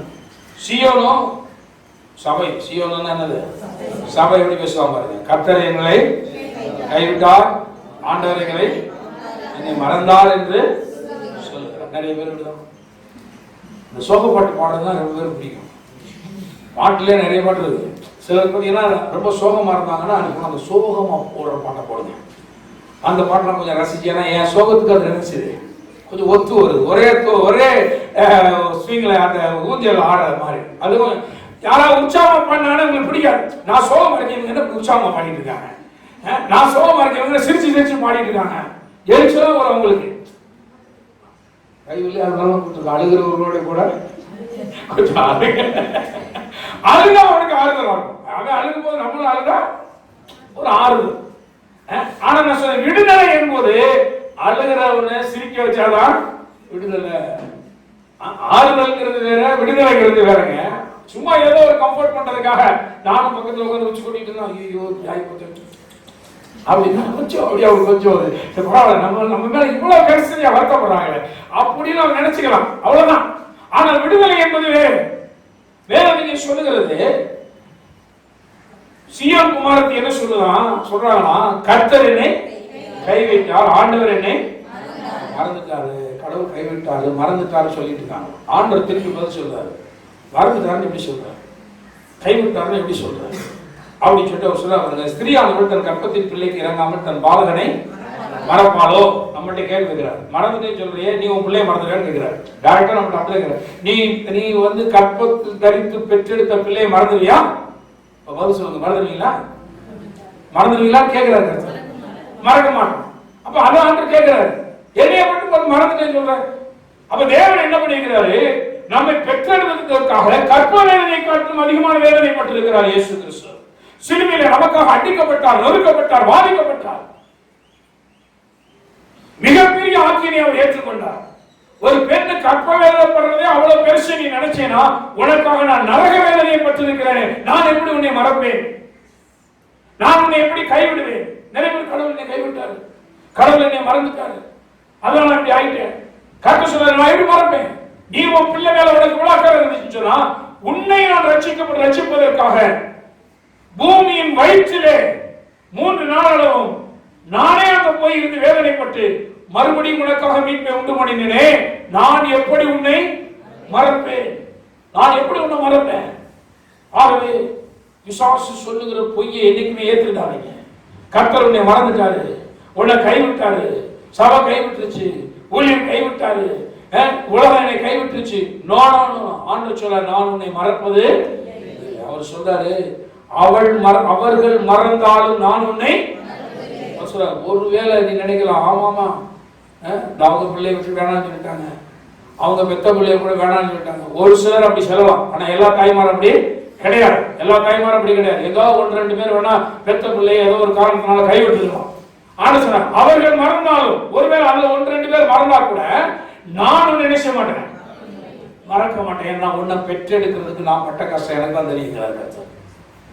உனக்காக நான் சிலுவையிலே பட்ட கஷ்டங்கள், நிந்தைகள், அவமானங்கள், பரலோகத்தை துறந்து பூலோகத்துக்கு வந்து மனுஷனாய் அவதரித்து இந்த மனிதர்களாலே காரி உமிழப்பட்டு, தாடை மேல் பிடுங்கப்பட்டு, சிரசிலே கோலால் அடிக்கப்பட்டு, முள்முடி சூட்டப்பட்டு, மறித்து பாதாளத்திலே போய் அந்த பாதாள வேதனையிலே 3 நாள் அந்த கொடிய அக்கினியிலே கிடந்து உன்னை நான் பெற்றெடுத்திருக்கிறேன். உன்னை பெற்றெடுத்தது சாதாரணமான ஒரு காரியம். அதனால நான் சொல்றேன், எப்பொழுதுமே இந்த ரட்சிப்பை நீ களி கூற வேண்டும். இது சாதாரண ரட்சிப்பு அல்ல. ரட்சிப்பு அவ்வளவு எளிதா வந்ததில்லை. ஒரு பிள்ளை பூமியில பிறக்கிறது எளிது கிடையாது. ஒரு தாய் 10 மாசம் கஷ்டப்பட்டு சுமந்து எடுத்து 10 மாசம் அந்த பிள்ளைக்காகவே உணவுங்கிறான். பிள்ளைக்கு ஆகாட்டினா அந்த உணவு சாப்பிட மாட்டான். ஆல்வேஸ் கேரிங் அந்த பிள்ளை தான். என்ன என்ன என்ன என்ன அப்படிதான் ஒரு பிள்ளையை பெற்றெடுக்கிறான். அதனால தகவலை காட்டு தாய்க்கு பிள்ளை மேல அவ்வளவு ஒரு பற்றுதல் வருகிறது. ஏன்னா நான் வேதனைப்பட்டு சுமந்து பெற்றெடுத்திருக்கிறேன். இந்த குழந்தைய சாதாரண அந்த குழந்தையை பெற்றில்லை. ஒவ்வொரு தாய்க்கும் தன்னுடைய பிள்ளை மேல அவ்வளவு அக்கறை இருக்கு. தேவன் சொல்றாரு, கொஞ்சம் வேதனை அடைஞ்ச உடனே உனக்கு உன் பிள்ளை மேல எவ்வளவு கரிசனம் வருதுன்னா, நான் எவ்வளவு வேதனை அடைந்திருக்கிறேன் உன்னை பெற்றெடுப்பதற்கு, உன்னை ரட்சிப்பதற்கு. பரலோகத்தை துறந்தேன், பிதாவுடைய சமூகத்தை விட்டு விலகினேன், பாதாள வரைக்கும் போனேன், இந்த பாவ மனிதர்களால் காரி உமிழப்பட்டேன், நிந்திக்கப்பட்டேன், அவமதிக்கப்பட்டேன், கைவிடப்பட்டேன், முகங்களை இவர்கள் மறைத்துக் கொண்டார்கள் என்னை விட்டு. உன்னுடைய ரட்சிப்புக்காக எல்லாரும் ஒரு விஷயம் மறுபடியும் ரட்சிப்புக்காக தேவனை ஸ்தோத்திரிக்கிறோம். ஹalleluya.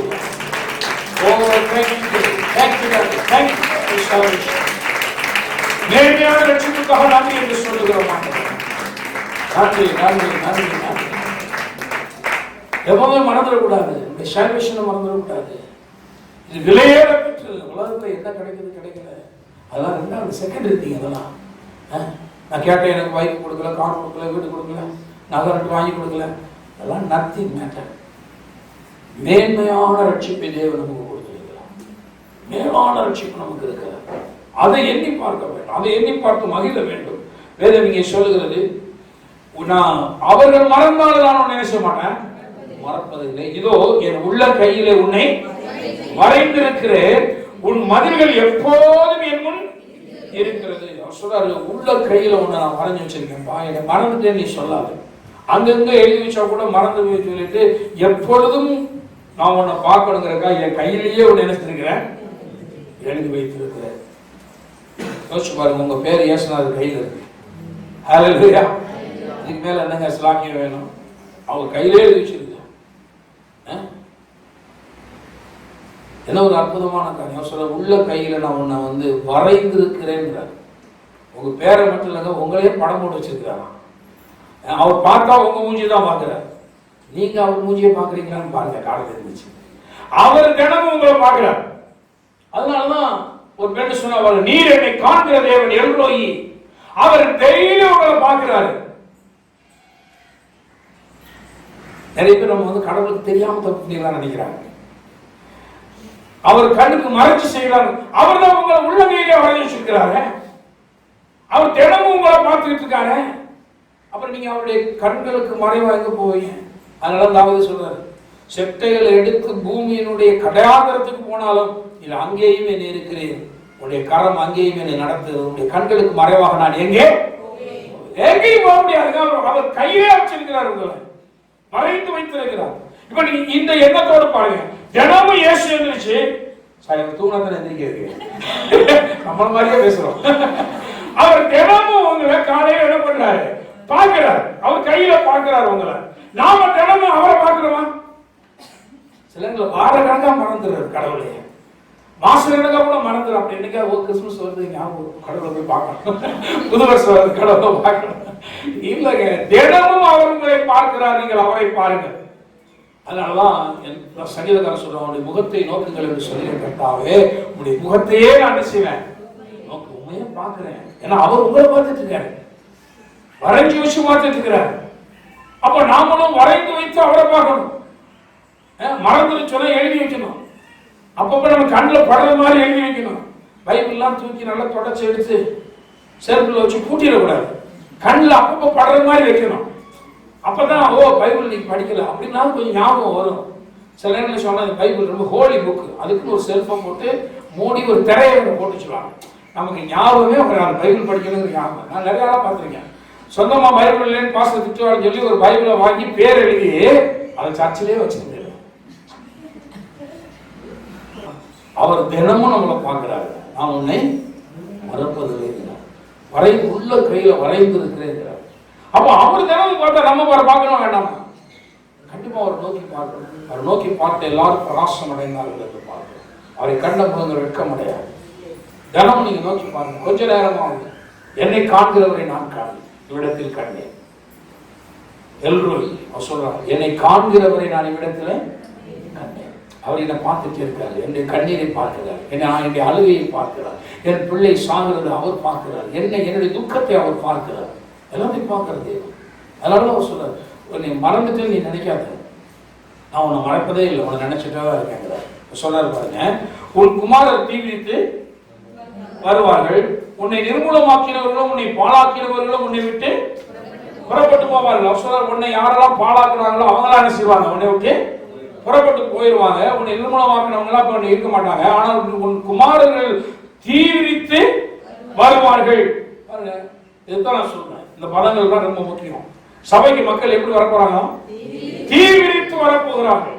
நம் மூலமாக ரட்சிப்பை காண்கிறது. என் உண்டு குமாரர்கள் என்றால் பாருங்க, அநாத ஸ்திரீகளுக்கு அநேகம் பிள்ளை பெறாத மகளியே மகிழ்ந்து பாடு, கற்ப வேதனைப்படாதவர்களே கம்பீரமாய் பாடி ஆனந்த சத்தமிடு, வாழ்க்கைப்பட்டவனுடைய பிள்ளைகளை பார்க்கலாம் அநாத ஸ்திரீனுடைய பிள்ளைகள் அதிகம் என்றார். ஏசாயா 54:1. அவர் சொல்றாரு, அநாத ஸ்திரீகளுக்கு அநேக பிள்ளைகள். நாம கல்யாணம் கட்டி நம்ம பிள்ளை பெற்றா எண்ணி பெற்றுக்கிறோம். அந்த காலத்துல 1 போதும் 2 போதும். சில வீடுகள்லாம் சொல்லுவாங்க, நாங்க எதிர்பார்க்கவே இல்லை பிறந்துட்டேன் அப்படிம்பாங்க. சில ஆட்கள் அப்படியே சொல்லிட்டே இருப்பாங்க. எனக்கு நம்ம முன்னாடியே சொல்லுவாங்க. எனக்கு சங்கடமா இருக்கும். அந்த பிள்ளை என்ன நினைக்கும்? அப்பா அம்மா அந்த பிள்ளைய வச்சுட்டே சொல்றாங்க, நான் நினைக்கவே இல்லை, நினைக்காத நேரத்துல பிறந்துட்டான், நான் இவளை பெற்றுக்கணும்னு நினைக்கவே இல்லை, இப்படியே சொல்றாங்க. அந்த பிள்ளைகளுடைய உள்ள என்ன கஷ்டப்படுவது, நான் இப்படி கூசாம சொல்லுதுங்களே, அந்த பிள்ளை என்ன நினைக்கும் நான் யோசிச்சுட்டே இருக்கேன். நிறைய பேர் அந்த மாதிரி சொல்றாங்க, ஆக்சிடென்டா பிறந்துட்டாங்க அப்படிம்பாங்க. ஏன்னா இவங்க பிளான் பண்ணலையா, பிளான் பண்ணாத நேரத்துல அவன் என்ன செஞ்சான், பிறந்துட்டான், இது வந்து ஒரு ஆக்சிடென்ட் பேபி அப்படிம்பாங்க. ஆரம்பத்தில் இந்த வார்த்தை சொல்லும்போது நான் யோசிப்பேன், ஆக்சிடென்ட் வேற மாதிரி பிறந்துச்சு. அப்புறம் பார்த்தா நாங்க எதிர்பார்க்காம வேற என்ன செஞ்சாரு, வாழ்ந்துட்டாரு, ஆக்சிடென்டா பிறந்துட்டேன் அப்படிங்கிறாங்க. நான் சொல்லி எப்படியோ பிறக்கட்டும், 1, 2 தான் பெற்றுக்கிறோம். அப்படியே பெற்றா கூட ஒரு காலத்துல பரவாயில்ல, 4, 5, 10 பெற்றுக்கிட்டு இருந்தாங்க. இப்ப எல்லாம் யாருமே அந்த 1, 2 ரொம்ப போடா 3, அது வழி இல்லாம பிள்ளையா ஆம்பளை பிள்ளை இல்ல பொம்பளை பிள்ளை இல்லைங்கிறதுக்காக வேணா தேர்ட் ஆப்ஷன் போறாங்க. மேக்சிமம் 2 தான் பார்த்தாங்க. 2 பிள்ளை பெற்றா, இதுக்கு மேல நீ பிள்ளை பெற்றுக்க முடியாது, விளைவிங்க ரொம்ப ஆயிரும். அதனால பரவாயில்ல, பொம்பளை பிள்ளையா இருந்தா கூட பரவாயில்ல, உடனே குடும்பம் பண்ணிடுவோம். அப்படி போற ஆட்கள் இப்ப நிறைய பாக்குறேன். அவளை மேல எல்லாரும் கூட பரவாயில்ல, இதுக்கு மேல நாம் விளைவின பண்ண முடியாது, இவ்வளவுதான் பெற்றுக்கிறோம். இந்த காலத்துல 1, 2 ரொம்ப போனா கம்பல்ஷனுக்காக தேர்டுக்கு போறாங்க. அது ரொம்ப ரேர் கேஸ் தேர்டு போறதுலாம். இப்ப கவனிங்க, ஆனால் வேதம் சொல்லுகிறது, பிள்ளை பெறாத மலடியே மகிழ்ந்து பாடுகிறார். நீ ஒரு பிள்ளையை பெற்றுக்காத விட கவலைப்படாதுங்கிறார். நிறைய பேர் நம்ம நினைக்கிறோம், நான் மாம்சத்துப்படி பிள்ளை பெற்றாதான் பிள்ளை நினைக்கிறோம். அது நம்ம மாம்சத்துப்படி பிள்ளையை வர கட்டினா நீ சந்தோஷமா இருக்கலாம். கற்ப வேதனைப்படாதவளை கம்பீரமாய் பாடி ஆனந்த சத்தம் சந்தோஷமா பாடு அப்படிங்கிறார். வாழ்க்கைப்பட்டவனுடைய பிள்ளைகளை பார்க்கலாம் அநாத ஸ்திரீகளுடைய பிள்ளைகள் அதிகம் என்று கர்த்தர் சொல்லுகிறார். அதாவது என்னன்னா, நீ வந்து ஒருவேளை கற்ப வேதனைப்பட்டு பிள்ளையை பெறலைன்னா, ஆவிக்குரிய கற்ப வேதனைப்பட்டு ஆவிக்குரிய பிள்ளைகளை நீ பெற்றெடுத்தால் நீ அநேக பிள்ளைகளை நீ பெற்றெடுப்பாய். உன்னால் அவ்வளவு பிள்ளைகளை பெற்றெடுக்க முடியும், அவ்வளவு பிள்ளைகளை பெற்றெடுக்க முடியும். சொன்னவங்க பெற்றுட்டா 1, 2 தான் பெற்றுடுவாங்க. ஆனால் நீ வந்து அநாத ஸ்திரீகளுக்கு அநேக பிள்ளைகள் என்று எழுதப்பட்டிருக்கிறபடி உனக்கு உலகத்துல பிள்ளைகள் இல்லாமனும் நீ ஆவிக்குரிய ரீதியிலே நீ சிந்தித்து தேவனுடைய ராஜ்யத்திலே பயன்படும் பொழுது அநேக பிள்ளைகள் உனக்கு என்ன செய்வாங்க, பிறப்பார்கள். சில பார்த்துருங்க, விடோஸா இருக்கிறவங்க, குழந்தை இல்லாமல் இருக்கிறவங்க, அவங்க வந்து பார்த்தீங்கன்னா இந்த ஆத்ம ரட்சிப்புல ஆத்மாதாயத்தில் மிகுந்த கரிசனையோடு இருக்காங்க. மற்றவங்களை அரவணைத்து போகக்கூடிய ஒரு தன்மை இருக்கிறது. மற்ற பிள்ளைகளை தன்னுடைய பிள்ளைகளை போல உலகத்தில் நேசிக்கக்கூடிய தன்மையெல்லாம் அவங்கள்ட்ட நிறைய வருது. இப்போ அவங்கள சுற்றி நிறைய பிள்ளைங்க என்ன செய்கிறாங்க இருக்கிறாங்க. நம்ம பிள்ளை மட்டும்தான் பார்த்துட்டு இருக்கிறோம். ஆனால் அவங்க கொஞ்சம் வயதாக என்ன செய்கிறாங்க, எல்லா பிள்ளையும் என்னுடைய பிள்ளை தான் அப்படி நேசிக்கிற அந்த உள்ள வருது பாருங்க. அதான் சொல்றாரு, அநாத ஸ்திரீகளுக்கு தான் அநேக பிள்ளைகள் அப்படின்னு சொல்றாரு. இதான் இப்ப நம்ம முதல்ல வாசித்து இடத்துக்கு வந்துருவோம் பாருங்க. 17:49-17 உன் குமாரர் தீவிரித்து வருவார்கள். அவர் சொல்றாரு, உன்னுடைய குமாரர்கள் தீவிரித்து வர போறாங்க. ஏராளமான பிள்ளைகள் உன்னை நோக்கி என்ன செய்ய போறாங்க, வரப்போகிறார்கள். உன்னை நிர்மூலமாக்கினவர்களும் உன்னை விட்டு உன்னை பாழாக்கினவர்களும் உன்னை விட்டு என்ன செய்வாங்க, புறப்பட்டு போவார்கள். 18 உன் கண்களை ஏறெடுத்து சுற்றிலும், ரொம்ப முக்கியம் பாருங்க, உன் கண்களை ஏறெடுத்து, கண்களை சும்மா பார்க்க, சும்மா பார்த்தா பக்கத்து வீட்டுக்காரன் பார்த்தா நீ சண்டைக்காரன், ஏற்ற வீட்டுக்காரன் நீ எரிச்சல் விட்டுருக்கேன், இவன் தான் நமக்கு எவே மாதிரி, இப்படி எண்ணங்கள்லாம் வரும். இது சும்மா பார்க்கிற பாருங்க. இப்படி பார்வையெல்லாம் பார்க்காத சொல்றான். இப்படி எல்லாம் பார்க்க அவன் பண்ற அட்டுழியத்தையும் கிசும்பையும் அதெல்லாம் நீ பார்க்காத. அதெல்லாம் ஒரு பெரிய காரியமே கிடையாது. அதெல்லாம் தாண்டி நீ நான் சொல்ற மாதிரி பாரு அப்படிங்கிறார். ஏறெடுத்து பாரு அப்படின்னு சொன்னாவே என்ன சொன்னா, வேதம் என்ன சொல்லுகிறதோ அதன் அடிப்படையில பக்கத்துல காரணம் பாரு அப்படிங்கிறார். வேதத்துக்காரன் அப்படி பாரு, பைபிள் என்ன சொல்லுதோ அது மாதிரி பாரு. அப்ப பைபிள் என்ன சொல்லுது கவனிக்க பாருங்க. அவங்களை யாருக்கு சொல்லுது அப்படின்னா, அவர்கள் எல்லாரும் வாசிங்க, ஏகமாய் கூடி உன்னிடத்தில் வருகிறார்கள். பாருங்க, அவங்க எல்லாம் உங்களை தான் வந்து ரட்சிப்பு பேச போறாங்களாம், கேட்க போகிறார்கள், தேடி வரப்போகிறார்கள். அவர்களுக்கெல்லாம் வழிகாட்டியாக நீங்க தான் என்ன செய்ய போறீங்க, இருக்க போறீங்க. எத்தனை பேர் அப்படி நம்புறீங்க? உங்க பக்கத்துல இருக்காருங்க எல்லாரும் சொல்லுங்க, என்னுடைய பக்கத்துல இருக்காருங்க, எதிர்த்து விட்டுருக்காருங்க, என்னை சுற்றில் இருக்கிற எல்லா மனிதர்களும் என்னிடத்திலே ரட்சிப்பை தேடி வருவார்கள், அவர்களை நான் ரட்சிப்புக்குள்ளே கொண்டு வருவேன். பைபிள் இப்படிதான் சொல்லுது. நம்மளை சுற்றி இருக்கிற ஜனங்களுக்கு நாம தான் ரட்சிப்பை கொடுக்க போறோம். அப்ப பைபிள் சொல்ற மாதிரி அவங்களை பாரு அப்படின்னு சொன்னா நம்மளுடைய கண்ணே மாற ஆரம்பிக்கும். அவங்க என்னைக்குதான் நம்மள்ட்ட தான் நினைச்ச போறாங்க, வர போறாங்க. ஒருத்தர் 2 பேர் வர ரசிக்க விட்டா போதும் அப்படின்னு நம்ம நினைக்கிறோம். நம்ம தப்பா விசுவாசிக்கிறோம். பக்கத்தில் இருக்கிறதுல ஒருத்தர் 2 பேர் ரசிக்க விட்டா போதும். நமக்கு எப்பவுமே ரொம்ப திருப்தி, கொஞ்சம் கிடைச்சா போதும். நம்ம வந்து இந்த கொஞ்சத்திலேயே திருப்தியா வாழ்ந்து பழகினாங்க, போதும் போதும். ஆண்டு சொன்னாரு, அவர்கள் எல்லாரும் உன்னிடத்தில் என்ன செய்வாங்களா, வருகிறார்கள்.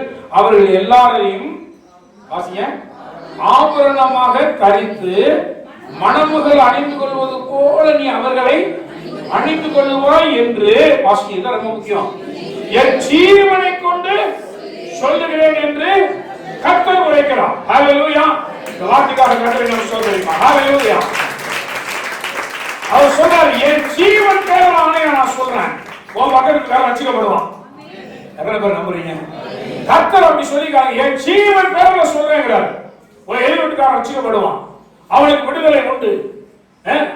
ஒரு அருகிலுக்கு எல்லா நெய்பர்ஸ் ரட்சிப்பை காண்பார்கள் என்று என் ஜீவன் பேரில் ஆணையாக சொல்லுகிறேன். இதுக்கு மேல வாக்குத்தத்தம் வேற என்னங்க வேணாம். நான் சொன்ன இந்த வருஷத்துல உங்களை சுற்றி இருக்கிற ஜனங்கள் உங்க இடத்துல ஓடி வர போகிறார்கள். நீங்கள் அவர்களை ஆபரணமாக தரித்துக் கொள்ள போகிறீர்கள். அவர்களை வந்து ஒரு ஆபரணத்தை போல நிறைய பெந்தகோஸ்தே கோயில்ல என்ன பண்ணிட்டாங்கன்னா, வந்த உடனே எல்லாத்தையும் கரெக்ட் ஆபரணம்லாம் போடக்கூடாது அப்படின்னு சொல்லிட்டு ஒன்னுக்கு ஒரு பிரசங்கம். கொலுசு போட்டா அதுக்கு ஒரு பிரசங்கம் இருக்கு, காது ரோலா போட்டா அதுக்கு ஒரு பிரசங்கம், கழுத்துல செயின் போட்டா ஒரு பிரசங்கம், எல்லாத்துக்கும் பைபிள் வசனம் இருக்கு. சிலம்பொடி கத்திரிக்கிறவளே உன் உச்ச தலையை ஏதோ மொட்டையா இருக்கும் பிரசங்கம். கொலுசு போட்டீங்கன்னா நம்ம தலை போயிடும். இதுதான் பிரசங்கம் இருக்கு. நாம இங்க கொலுசு போட்டு வந்தாலும் ஒண்ணு சொல்றது இல்ல, நாங்க காலில் போட்டு வந்தாலும் சொல்றத, கழுத்துல போட்டு வந்தாலும். இது ஏன்னா கரண்ட் சொன்ன உடனே நம்மளுக்கு என்ன மென்டாலிட்டி ஆயிடுச்சுமா, இந்த வசனம் எல்லாம் விளங்கவே மாட்டேன். அப்ப என்ன பண்ணுவேன்னா, ஆண்டவர் சொல்றாரு, நீ என்னுடைய சமூகத்தில் வரும்பொழுது பரம எருசலேம் வந்து எப்படி இறங்கி வர போற, அலங்கரிக்கப்பட்ட மணவாட்டி. வெறுமையாக்கப்பட்ட மணவாட்டி போட்டுங்க, அலங்கரிக்கப்பட்ட மணவாட்டி. அப்ப அலங்காரம் என்பது என்னவென்றால், அலங்காரம் என்பது ஆத்துமாக்களை குறிக்கிறது. அப்ப ஒவ்வொரு மனிதனும் தன்னை சுற்றி இருக்கக்கூடிய ஜனங்களை ரட்சித்து, வேதம் சொல்லுங்க, ஒருவருடைய வஸ்திரத்தை பிடித்துக் கொண்டு 9 பேர் என்ன செய்வாங்க, வருவாங்க. அப்ப நம்மளோட அநேக அநாத ஸ்திரீகள், அநேக பிள்ளைகள் என்று எழுதப்பட்டிருக்கிறபடி அநேகர் என் பின்னால் என்ன செய்யணும்? வரணும், வருவார்கள் என்று கர்த்தர் தன் ஜீவனை கொண்டு சொல்லியிருக்கிறார். ஆகவே நீங்கள் வெறுமையான மனவாட்டிகள் அல்ல. உங்கள் மூலமாக உங்களை சுற்றிலும் இருக்கிற ஒரு பெரும் கூட்டம் உங்கள் அலங்காரமாய் உங்களோடு வரப்போகிறார். நீங்கள் ஆபரணமாக அவர்களை தரித்துக் கொள்ள போகிறீர்கள். இந்த வருஷத்துல விசுவாசியுங்கள். மகிமையான மனவாட்டியாக உங்களை நீங்கள் எண்ணி பாருங்கள். வெறுமையான ஆக்கப்பட்டவளாக அல்ல, அலங்கரிக்கப்பட்ட மனவாட்டியாக நான் இருப்பேன். என்னை சுற்றிலும் இருக்கிற ஜனங்கள் என்னிடத்தில் ஓடி வருவார்கள் என்று தேவன் சொல்லியிருக்கிறார். அவர்களை நான் ஆபரணமாக தரித்துக் கொள்வேன் என்று சொல்லியிருக்கிறார். அவர் ஜீவனை கொண்டு சொல்லியிருக்கிறார். ஆண்டவர்கிட்ட நகை வாங்கி சொல்லுவாங்க. என்ன நகை? ஆத்துமாக்களாகிய நகை. அதை கேளுங்க. எனக்கு 5 பவுன் வாங்கி தரல, 2 பவுன் வாங்கி தரல. ஆண்டவர்கிட்ட கேளுங்க. ஆண்டவரே, ஆத்துமாக்களாகிய நகையை எனக்கு கண்டிப்பா நீங்க தரணும். சத்தியம் பண்ணிருக்கீங்க. நான் போட்டுக் கொள்றதுக்கு எனக்கு என்ன செய்யணும்? நீங்க எத்தனை பேர் கேட்க போறீங்க? கரங்களை தட்டி கர்த்தரை ஸ்தோத்திரி. இன்றைக்கே இந்த நகை நமக்கு கண்டிப்பா வேணும். இந்த அலங்காரம் இல்லாமல் நான் ஆலயத்துக்கு போக முடியாது. இந்த அலங்காரம் இல்லாமல் நான் கிறிஸ்துவை சந்திக்க முடியாது. ஆகவே ஆத்துமாக்களை எனக்கு அலங்காரமாக நீர் தருவீராக. ஒவ்வொருவரும் கர்த்தருடைய சமூகத்தை நோக்கி பாருங்க. கண்களை மூடி தேவனை நோக்கி பார்த்து கேளுங்க. ஆண்டவரே, ஆத்துமாக்களை நீர் எனக்கு அலங்காரமாய் தருவேன் என்று சொல்லி இருக்கிறேன். உம்மை மனவாளனாகி நான் உம்மை சந்திக்க வருவதற்கு முன்பாக இந்த உலகத்தில் அநேகரை அலங்காரமாய் நீர் எனக்கு தருவீராக. குறிப்பாக என்னை சுற்றிலும் இருக்கிற ஜனங்களை நான் கண்களை ஏறெடுத்து பார்க்கிறேன். சுற்றிலும் இருக்கிற ஜனங்கள் என்னிடத்தில் வருவார்களாக. நான் அலங்காரமாக அவர்களை தரித்துக் கொள்கிறேன். Hallelujah, hallelujah, hallelujah, hallelujah, hallelujah, hallelujah, hallelujah. Thank you, Lord. Hallelujah, hallelujah, hallelujah, hallelujah, hallelujah. அன்பின் தேவனே, நாங்கள் நன்றியோடு உம்மை ஸ்தோத்திரிக்கிறோம், உம்மை துதிக்கிறோம். கர்த்தராகிய இயேசுவின் விலையேற பெற்ற நாமத்தினாலே உம்மிடத்தில் வருகிறோம். சபை அலங்கரிக்கப்பட்ட மனவாட்டி என்று பார்க்கிறோமே. ஆண்டவரே, நீர் எங்களை மகிழ்ந்திருக்க பண்ணுகிறீர். எங்களை சுற்றிலும் நாங்கள் விசுவாசத்தோடு கண்களை ஏறெடுத்து பார்க்கிறோம். வாக்கு தத்தத்தின்படி பார்க்கிறோம். உன் பேரிலே நீர் ஆணையிட்டு சொல்லி இருக்கிறீர். என் ஜீவனை கொண்டு சொல்லுகிறேன் என்று சொல்லி இருக்கிறபடி எங்கள் அருகில் இருக்கிற அனைவரும் ரட்சிப்பை காண்பார்கள் என்று விசுவாசிக்கிறோம். அவர்களை ஆபரணமாக நாங்கள் தரித்துக் கொள்கிறோம். ஆபரணமாக தரித்துக் கொள்கிறோம். தேவனுடைய ரட்சிப்பு அநேகருக்கு வெளிப்படுவதாக. இந்த வருஷத்தில் அநேகர் நீர் தொடுவீராக. நீர் உயர்ந்திருப்பீராக. கர்த்தர் என்ற நாமம் உயர்ந்திருப்பதாக. இஸ்ரவேலின் பரிசுத்த நிமித்தமாய் ஓடி வருவார்கள் என்று எழுதப்பட்டிருக்கிறபடி சபையிலே நீர் உயர்ந்திருப்பீராக. நீர் ராஜரீகம் பண்ணுவீராக. உம்முடைய ஆளுமை நிறைந்த இந்த இடத்தை மகிமைப்படுத்துவீராக. உம்முடைய பிரதிநிதிகளாக இருந்து நாங்கள் கட்ட வேண்டுகிறோம். விடுங்கவும், இடிக்கவும், அடிக்கவும், கவிழ்க்கவும், கட்டவும், நாட்டவும் அதிகாரம் கொடுத்தீங்க. அநேகரை நாங்கள் கொண்டு வந்து நாட்டுகிறோம். வேறு விரிக்கிறோம். ஜனங்களை திரள் கூட்டமாய் வருவார்கள் என்று நாங்கள் சொல்லுகிறோம். ஓடி வருவார்கள் என்று சொல்லுகிறோம். ஏகமாய் கூடி வருவார்கள் என்று சொல்லுகிறோம். ஓடி வருவார்கள், ஏகமாய் கூடி வருவார்கள். அவர்களை நான் அணிந்து கொண்டு வருவேன். ஹalleluya. Thank you, Lord. Hallelujah. Hallelujah. எங்கள் மூலமாய் ரட்சிப்பு பெருகுகிறது. பட்டணத்துக்கு சுவிட்சம் உண்டாகிறது. நன்றி ஆண்டவரே, நன்றி ஆண்டவரே, நன்றி ஆண்டவரே. ஒவ்வொரு ஜனத்தையும் இந்த தரிசனத்துக்குள்ளே நீ கொண்டு வருகிறதற்காக நன்றி. எங்களுடைய கண்கள் விரிவடையட்டும் ஆண்டவரே. விசாலமாய் பார்க்கிற கண்களை கொடுத்திருக்கிறதற்காக நன்றி. இயேசு நாமத்தினாலே ஜெபிக்கிறோம். ஜீவனுள்ள நல்ல பிதாவே, ஆமென். ஆத்துமாவே கர்த்தரை ஸ்தோத்திரி, என் முழு உள்ளமே பரிசுத்த நாமத்தை ஸ்தோத்திரி. என் ஆத்துமாவே கர்த்தரை ஸ்தோத்திரி, அவர் செய்த சகல பாவங்களையும் ஆமென். நம்முடைய கர்த்தராகிய இயேசு கிறிஸ்துவினுடைய கிருபையும் பிதாவாகிய தேவனுடைய அன்பும் பரிசுத்த ஆவியானவருடைய அன்யோன்யமும் சந்தோஷமும் சமாதானமும் இப்பொழுதும் எப்பொழுதும் சதா காலங்களிலும் நம் அனைவரோடும் கூட இருப்பதாக. ஆமென். ஹalleluya. கர்த்தர் உங்களை ஆசீர்வதிப்பாராக. எல்லாருக்கும் ஸ்தோத்திரம்.